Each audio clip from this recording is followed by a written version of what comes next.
Welcome to the Rim Break Rodeo. We hope this video helps. In this video, I will explain how to run Doom on an MP3 player. It's a fun project that brings a classic game to an unexpected device.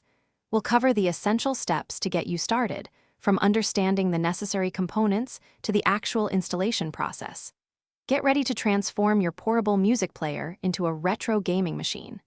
Let's dive in and bring some demon-slaying action to your pocket. Before we begin, let's gather our tools. First, ensure your MP3 player is one of the models known to support custom firmware, like certain Rockbox-compatible devices. You'll also need a computer, either Windows, Mac, or Linux, to download the necessary files and transfer them. Don't forget your player's USB cable for connecting it to your computer. Having these ready will make the process much smoother.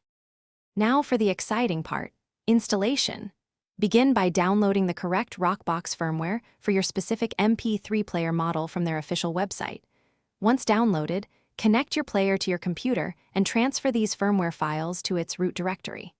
After Rockbox is installed, you'll then need to find and install a Doom port specifically designed to run within the Rockbox environment. Follow the instructions carefully for a successful setup. If you encounter any issues, don't worry.